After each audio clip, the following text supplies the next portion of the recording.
report siya, tagputang na rin sa kung how many like minutes or seconds nabasa ng students doon.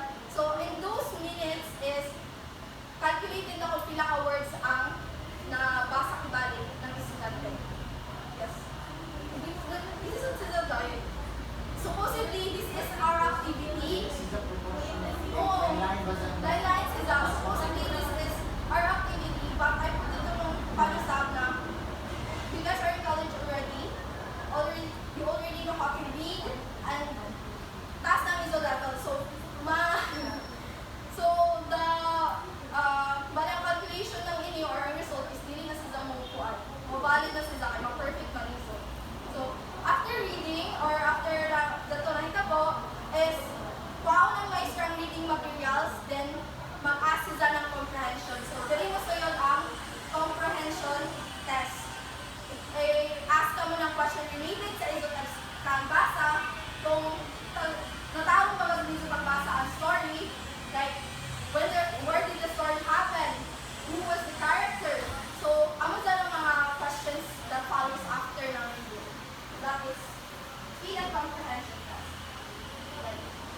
Once specific historical information about the exact origins of speed and comprehension test is limited, there is a widespread use in education and psychology. Psychology has been well established for many decades. So, for psychology, for I remember is i-test nila doon para malaman ang level ng students kung kaya ba nila makabasa ng doon. Mabuta ba sila sa high level or low level na student everybody. Umiyak na pa nito sila. So, numerous researchers and educators have contributed to the development and refinement of this test. Some notable figures in the field of reading research such as Rudolf Litch and Francis Robinson have explored the relationship between reading and speed comprehension. Their work, along with the contribution of many others, has led to the development of various testing methods and techniques. Diba, dilira ko, pabasa lang ako na diba, yung mga techniques ng mga teachers na i-apply, doon yung mga ways para mas improve pagazod ang pagkuhan sa mga estudyante to identify which ones are low level sa comprehension, low level sa reading. So, Rudolf Litch and Francis Robinson, prominent figures in reading education, believe that a balance of speed and comprehension is crucial for effective reading. So, they believe that and speed reading and comprehension should be balanced.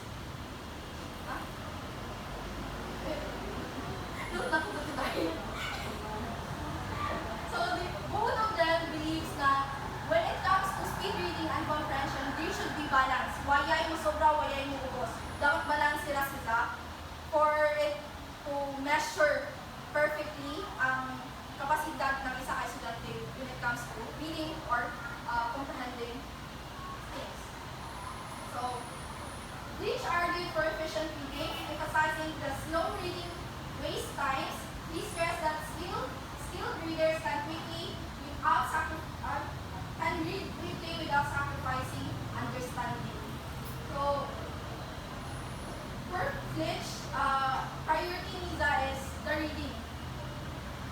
Na makabayo mo basa ang bata, even though stress na dapat ang bata is already still good when it comes to reading. Na pag slow reader ka, waste of time na doon. Waste of time. Kaya sa dun zone. Waste of time na doon ko. So, emphasizing the slow reading waste time, he stressed that skilled readers can read quickly without sacrificing understanding. So, even though paspas ka nagbasa, paspas ka nagbasa, wala mo sacrifice ang imo comprehension or ang pagsabot mo sa story kasi gano'n ka kapaspas ka. As still, masabot gihapon niyo. For a skilled reader. Then, so for Robinson, on the other hand, promoted active reading techniques that requires both speed and comprehension.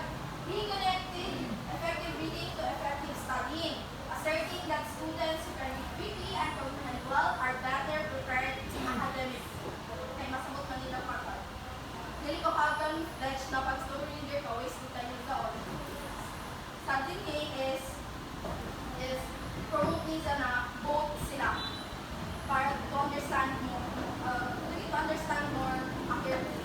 Dili ko magaling sa Lord.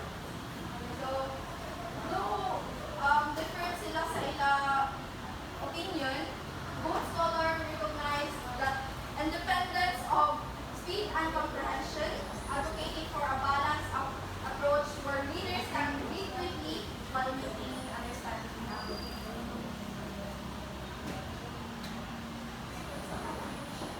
So, importance of speed and comprehension is a test in reading. So, speed and comprehension tests are essential tools for assessing and improving reading skills. They provide valuable insights by identifying or a reader's ability to process information quickly and accurately. By identifying strengths and weaknesses, this test helps individuals tailor their reading strategies to enhance both speed and comprehension. This leads to improved academic performance, better job performance, and greater enjoyment of reading. So, we all know the purpose na magpabasa ang mga teacher or ang sa school because we want to identify kung sino ang low level, sino ang high level sa ila, kung sino ang need ng tabang, extra help to like enhance their reading or their understanding or their comprehension, ang mga skills na kailangan ng isang estudyante. That's why it is important. So there's a step on how to properly administer the speed and comprehension test.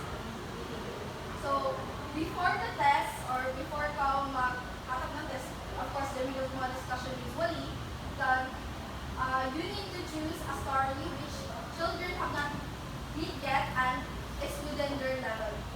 So dapat maghanap ka ng stories na appropriate sa estudyante. Okay, kasi nababasa ka sa grade 1 to mo reading materials from grade 3, pag-isod ka sa bata pagsabot kahit paano naman doon, bali advance para sa ila. So you need to choose appropriate materials for them to understand, for them to read. Hindi kang pwede na relax sila ko dami sa bukas. Ito, okay kung dahil mo ba level ng mga student. Then, count the number of words in it. So, sa start ko pala, bilangan niyo kung pila ka words ang dahon. For Scotland, diba? Okay, ka. Then, number 3, prepare type cards, around 19 cards, and 2 comprehension tests of 5 to 10 items involving specific reading skills. Examples are grace types A, B, C, and D. Silent reading test, accommodating table for transmutation table of the scores. Ready, get ready with a timepiece with a second hand or a stopwatch. Dito na mo sila lang yung pangkana. So, dito tagpuan ganun, example kayo na nagpabasa, tapos nag-timer kami. This is one of them. Na tagbilang daan ng maestra how many words andaan sa existing story or sa existing naghatatid na reading materials. Then, within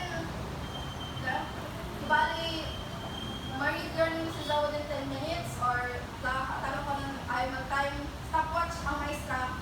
Tapos dahil isa ka estudyante is natapos niya within 1 minute story, paano niya ang score number then ang minutes then i-combine niya bali niya is like solve niya or i-formulate kung pila ka doon isang ang bali niya. Bali kung sa how na to, mostly na perfect niya ang speed reading. Yes. Bali, binilang daan kung pila ka words, then timeran mo ka kung sino yung pinakauna, then calculate siya, pero i-calculate ka siya. Ibisog siya sa tayo.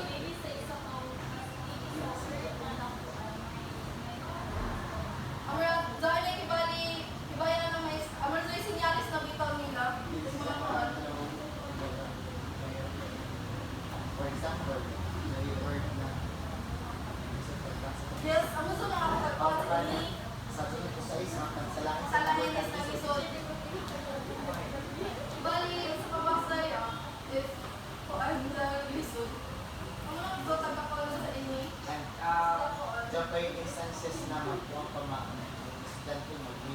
equations. In measuring speed and comprehension, there is what we call reading is chained with comprehension. So we don't just read, we comprehend. So for us to be able to measure the level of comprehension of the specific or the students, usually di ba pagkatapos example, ang story is ang kalabasa ni Mang Kanor. So, paiman ng teacher and estudyante on how long matapos nila, counting also the number of errors that the students will acquire. So after reading, the teacher in measuring the level of comprehension, the teacher will ask, sino si Mang Kanor? Si Mang Kanor ay ang nagtanim ng kalabasa, for example. Okay. Up to the last, usually, it has 5 questions in elementary. Then at the last question is, kung ikaw si Mang Kanor, example, there is what we call situational question. Kung ikaw si Mang Kanor, magtatanim ka rin ba ng kalabasa? Oh. So, it matters how the students or the learners will answer to that certain question for the teacher to measure the level of comprehension. Kung reasonable, he is very good in reasoning, direction straight, meaning good in reading comprehension siya. Masagot niya, sorry. Maybe some example, I'm now the words is something na reading material na mahuling saktan. Sa response ka magbasa, diba? Yes, sa comprehension, Sa reading material. sa comprehension, ikaw na teacher, you will base your judgment or your scoring sa answer ng estudyante. In terms of speed, you will base sa oras kung ang kung isa nabasa. Oo. But you will also take note pila ka word ng isa error. We have been talking a while ago that on noting error. If the student is hesitant in reading the word, so inote na error na doon sa kagpulihan niya sa word instead of book, kabutan niya tagaw niya sa mention niya to. So error na doon sa. That's how you are going to note the errors in terms of speed. Pero sa theory guys, wala yung 1-1. Dito na galutan na. So, This is our right. the teacher ko let the students read, then nag-timer siya. So, Wala is almost all wala is our right. So, solely the learning, the reading materials and the students. So, Mass reading, contract sa sa idea. Hindi sa commission ako, hindi naman pa ng parehas na niya. And levels of reading, This is not reliable. individual siguro ito. Usually, the teacher, pag mag-test mo ng teacher, individual, gusto magpabasa. This is the reliable. This is the insurable. So, after lang doon, after nyo mag-prepare, conducting na. Ito na ako mag-conduct. Then, introduction, of course, balik ko sa basic, mag-introduce ka, balik kami po sa discussion. Then, you have the test proper. Begin the silent reading at the same time. Flash time cards at 5 seconds interval. Flash the first card after 1 minute. Then, close the book after finishing reading. Look at the time card and record speed, symbols, and space indicated for it. Answer comprehension test. Mass reading sila. Same time na. Same time sila. Ay, bas. Talabad. Flash time card. Flash time card. Flash time card. At 5 seconds interval. Flash the first card after 1 minute. Hindi siguro tayo word. Hindi tayo. Isa mo kung ano Hindi siguro tayo word kayo no. Very no na. Individual, Word sa individual, ang speed ang tagpuan dito is pila ka word sa mabasa ang that specific time. Kung that time specific time, ang Begin the silent reading at the same time. Oo, wala din sila. kanan. Di ba sa time sa device? Sa tulong pa po. Tingnan mo lang pinatid teacher na open class, open your book on page 2 to read the teacher. Read the story read the passage about tapos ang teacher siguro, ang yung trabaho, well nag-live, pwede siya mag-libot-libot ng isang lugar. Okay, dami kay student naman, kay student naman asa. Gusto ka kaya sa mas yan, As teacher, mapansin naman sa food na pagkabi na into reading dito sa pagtuto. Mapansin na yun namin na dahil tayo more dahil something sa bata na dito siya kabasa. So maybe matagaan sa dito lang ng right. Yung pagkabi ka, mapansin na Make sure that you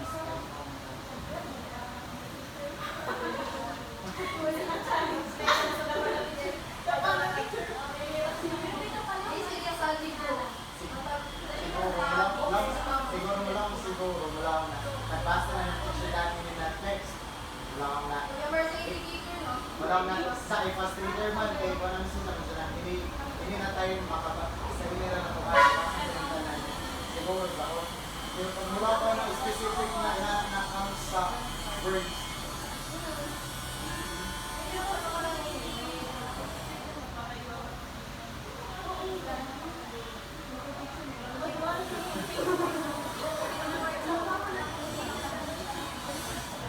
Then after the test, checking, scoring, and getting rough median of the comprehension test, two knowing speaking equivalent of symbols and getting rough median. Dinili mo is, calculate kibali, kanang sa info na nakuha mo sa pagkaiperdaan mo based on how many words ang dami sa stories. Hindi ko siguro magdiniro. Individual gihapon ito. Pero same time sila nagpapasa. Dili individual, pero the teacher has ano pa, time cards. For example, the teacher will inform ba, para mag-example, daan pa dito, nagpapasa takaw. Maglaman ako ng time cards ko, 1 minute and 30 seconds. After 5 seconds, isa, pag sa 1 minute and 35 seconds, daw ba ako pasabot ng teacher? Then after reading in silence, you close the book. Are you done? Oh, yes ma'am. Close the book. Then you look at time card. Kung pila na sila oras. Isa ko mas Walang kalaman yung mga may lang isa, wala akong na-close na book. Di makapwede kang mula na close. Pamahuman sinikot, kinatuyog pa. Oo. May close ang book. Wala akong kalaman si Dena ako. Okay.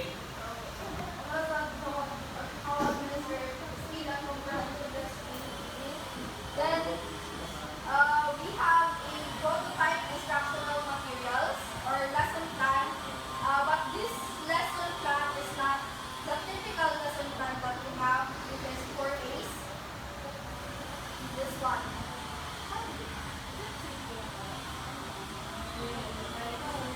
So, in this lesson plan is incorporate kibali ang ano ka ito